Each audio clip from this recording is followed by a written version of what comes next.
घ्यायची हा ज्या त्या राजकीय पक्षाचा त्यांचा अंतर्गत विषय आहे. त्यांनी काय करायचं ते त्यांनी ठरवावं. पण आता एवढी थम्पिंग मेजॉरिटी जवळपास 240चं बहुमत आतापर्यंत कधी नव्हतं एवढं मोठं बहुमत महायुतीला महाराष्ट्रामध्ये दिलेलं आहे. त्यामुळे त्या बहुमताचा आदर करून दिलेली राज्यातल्या जनतेला दिलेली आश्वासनं पूर्ण करण्यासाठी सरकार स्थापन झालेल्या दिवसापासून महायुती कामाला लागेल.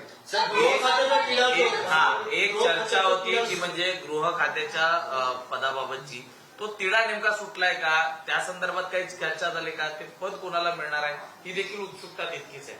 मी खूप लहान कार्यकर्ता आहे. म्हणजे आता कुठला विभाग कुणाकडे द्यावा, गृहमंत्रीपद कुणाला द्यावं या निर्णयामध्ये असणाऱ्या एवढा मोठा कार्यकर्ता मी नाही. मी एक छोटा कार्यकर्ता आहे, शिवसैनिक आहे, मान्य शिंदे साहेबांचा निष्ठावान शिवसैनिक आहे.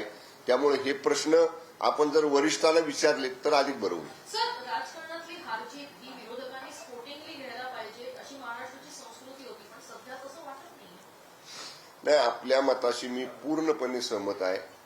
पराभव सुद्धा खेळाडू वृत्तीने स्वीकारला पाहिजे आणि विजय सुद्धा नम्रपणाने स्वीकारला पाहिजे. पराभवातनं काही गोष्टी शिकल्या पाहिजेत आणि विजयाचा उन्माद कधी डोक्यात जाऊ नाही दिला पाहिजे. ही काम करण्याची पद्धत आहे. पण आता आपण म्हणताय तसं कोणाच्या जिवारी लागलाय, कोण कुठं आहे हा ज्याचा त्याचा प्रश्न आहे.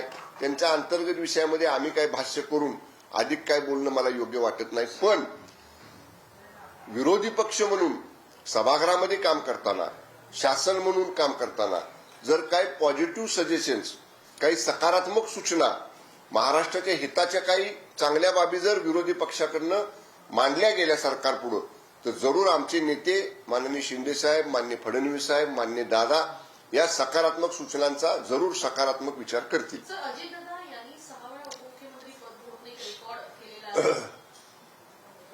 चांगलं आहे ना. मग काय असं दादाच म्हणले ना स्वतः. ह्याचं उत्तर दादाच देतील तुमच्याकडे की बाबा मी 6 वेळा उपमुख्यमंत्री झालो, आता 7व्या वेळा उपमुख्यमंत्री कधी होणार किंवा काय होणार ह्याचं उत्तर तेच देतील ना तुम्हाला.